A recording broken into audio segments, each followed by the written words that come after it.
Hey, what's going on, everybody? How are you doing today? So, as you can see, there is breadcrumbs right here, cheddar cheese, ground beef, onion, pepper, eggs, onion powder, and adobo. I don't have any garlic this week because I traded it in already. It's all gone. I will have more next week, but what am I making? Do you think I'm making meatloaf? Yes, you are correct. I'm making meatloaf.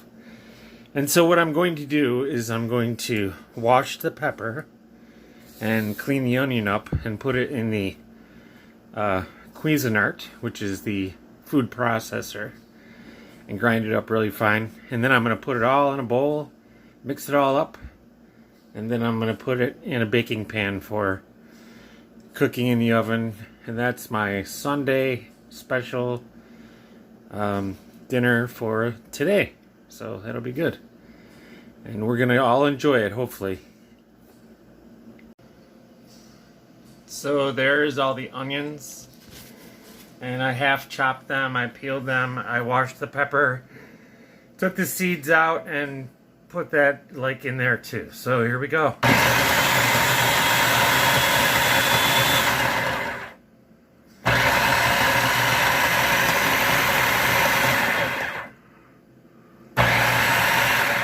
Just a little bit more and it's all ready for ruining the meatloaf. Now when I make meatloaf, I do not do it with the ketchup on top and all that crap. I make it so that people can put gravy on it or whatever they want. So I was never much into the ketchup top on a meatloaf.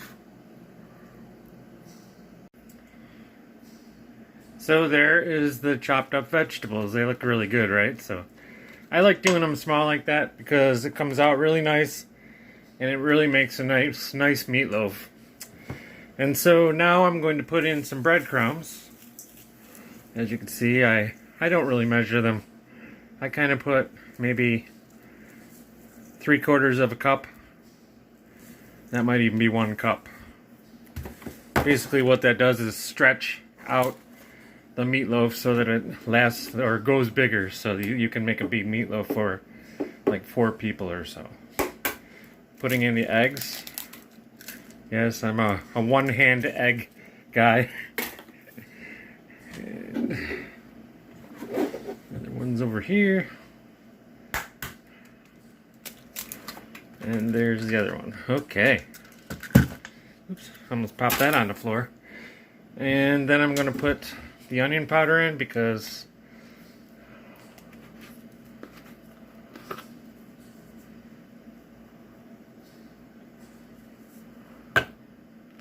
that just adds more flavoring to the meatloaf itself.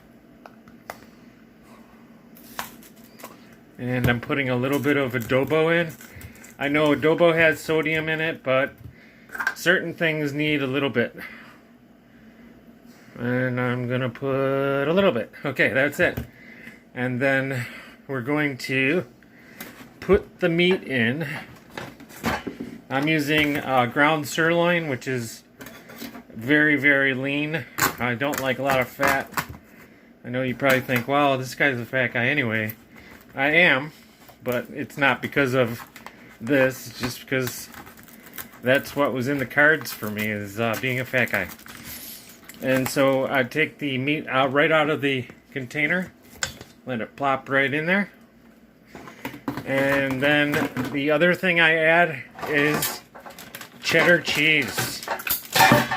I know there's not much space in this kitchen, so I take 2 good handfuls of cheddar cheese and add that right to my bowl.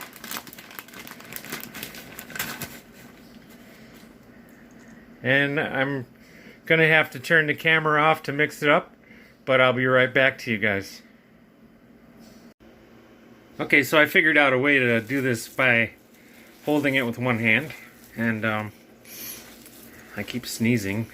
You know, it's fresh stuff, but I always make fresh stuff. And so that's how you mix it all up. And you got to make sure you mix it all in, because remember, you got eggs in there and everything, and you got breadcrumbs. Sometimes I lose my train of thought. You know, I'm an old guy, so there you go. That's probably why. And that's what it is. You just mix it up. And next thing I'll have it in the pan, and I'll show you how to put it in the oven. Okay, so it is considered meatloaf in a loaf pan. That's how I do it. So, but I always spray it really well, because I don't want to be cleaning the loaf pan for 7 days or so, getting all the stuff that burned on out of there. So basically I take that and spray that like it is, and start adding the meat to the loaf pan. Should make a little song. Put the meat in the loaf pan and love it so much. Yeah, I know. I'm not a very good singer. I am a singer, but not when people are around. So, anyways. So, that's what you do, and you put it in there, and then smush it right down.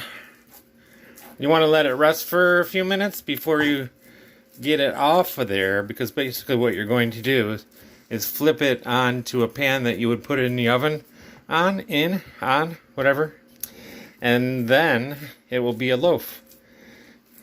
And when it cooks, it comes out beautifully. And then you just slice it, put it on your plate. And we'll get to that point when we get to that point. But what we do next is flip it onto a pan. And I'll have another pan for that in just a few minutes.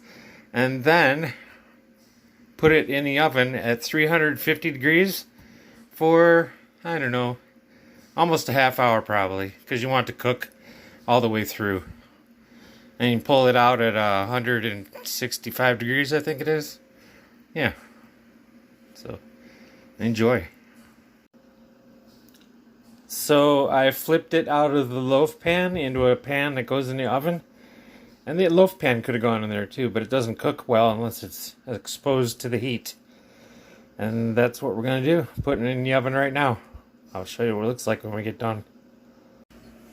So since this is Sunday dinner, I use Bob Evans original mashed potatoes for my side. I know it's kind of stupid to be using another product, but I love Bob Evans stuff. It's really good.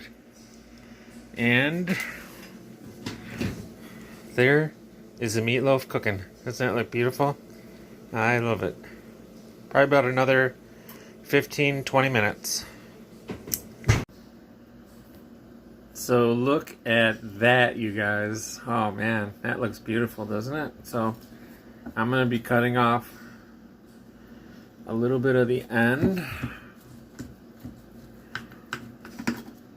And another little bit of it. In a minute or two, I'll have it sitting on a plate with the mashed potatoes from Bob Evans. And I'll be eating my Sunday dinner. And there it is, everybody. Look at that meatloaf. Isn't that beautiful? And there's the mashed potatoes with a little bit of butter on it. And all I did is heat those up in the microwave for 3 minutes. Out of the container. So I used half of that container for my mashed potatoes for today. And that's the meatloaf that we made earlier. It looks beautiful, right guys? I hope you enjoy. Have a great day.